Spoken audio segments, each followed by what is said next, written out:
Welcome back. This next strophe, verses 7 through 9, describes the submission of the servant. First, submitting to unjust suffering without protest. Verse 7, the servant's response is compared to a sheep, a metaphor that's exceedingly familiar to his audience.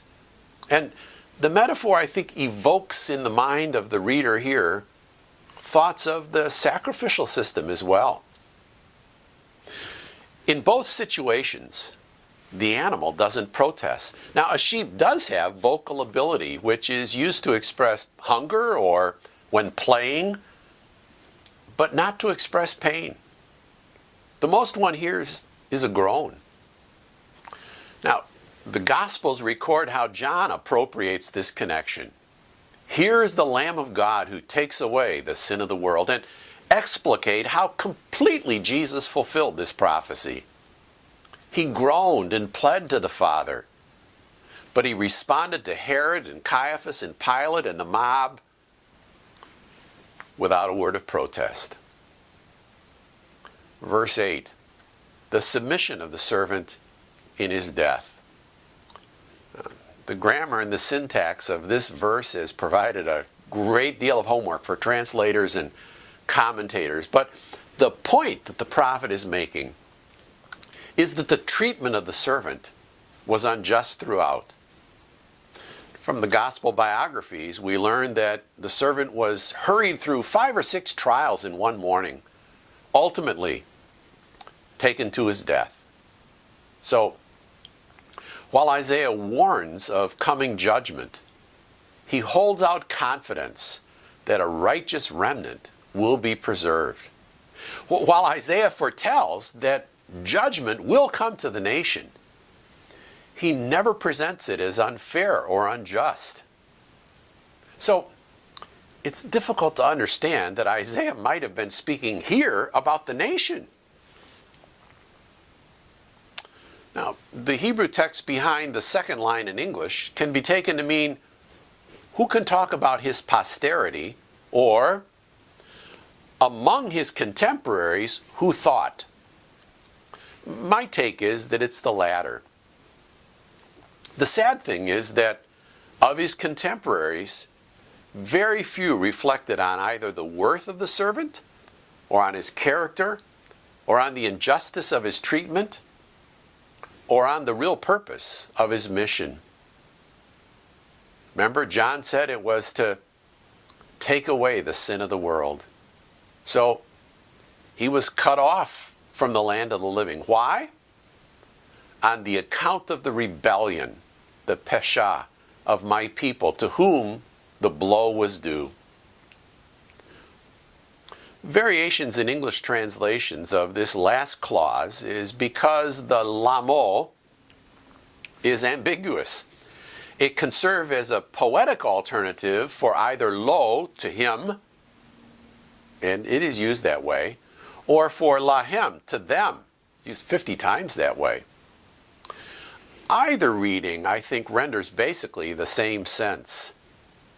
Because of the rebellion of my people, to whom the blow was due.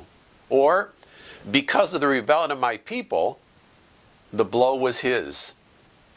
The focus is on the claim that the cause of his suffering and death was outside the servant himself.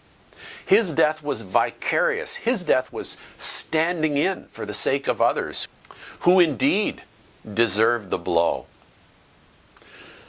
Verse 9, the submission of the servant in his burial. The challenge in this verse is to interpret the parallelism. Specifically, does the author intend to equate, so synonymous parallelism, or contrast, antithetic parallelism, the wicked and the rich? I think the context points to the evil intent of the servant's antagonists. Remember, they regarded him as a sinner, so they treat him as a sinner. They execute him as a sinner, and so it follows they intend to inter him as a sinner. The singular ashir wealthy person, is in deliberate contrast to the reshaim, the wicked people. And it's true, the singular could function as a collective, the rich, but the only extant examples are when it's paired with another singular. So the rich and the poor, or the wise and the powerful. The language here seems to contrast a group of evil people and a wealthy individual. Matthew's description of Joseph from Arimathea, chapter 27, a rich man who had become a disciple, could well be an allusion to this text. Then Isaiah uses the disjunctive but or yet to point his audience to divine providence. He tells us that the reason for God's overruling the antagonist's intention was that he had done no violence, nor was there any deceit in his mouth. Well, before we move on to the grand finale in 10, 11, and 12, let me share some bibliography that has upended my reading of the text and really revolutionized my readings of the gospel narratives, the passion of the Messiah. My point is that for many of us, really, the cross is a piece of furniture. We have a handsome one hanging in classroom 201, St. Paul campus. Many of our churches have one hanging somewhere, usually up front. Or else it's a piece of jewelry. And for the vast majority of us Protestants, it's a blank cross, not a crucifix. I understand that it's expressing that Christ was taken off the cross and entombed, and the grave couldn't hold him. He's risen indeed.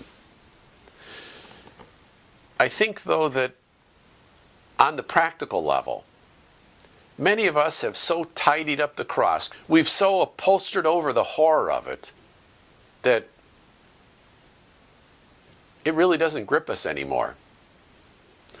But Isaiah's vision and the disciples' eyewitness accounts paint a very different picture. I think the Passion of the Christ cinema came close to capturing it. So, some bibliographic notes. Some years ago, my research led me to an article by C.T. Davis in the journal Arizona Medicine, entitled The Crucifixion of Jesus. And then in the course of researching another project, I came to Edwards' article on the physical death of Jesus Christ, published in the Journal of the American Medical Association, 1986. And then the Holobeck's Execution by Crucifixion in the Journal of Medicine, 1995. Why I think this is important is that I'm convinced that it's just impossible to stand at the foot of the cross and hold a light view, a flippant attitude towards sin. Think about it. We'll see in a bit.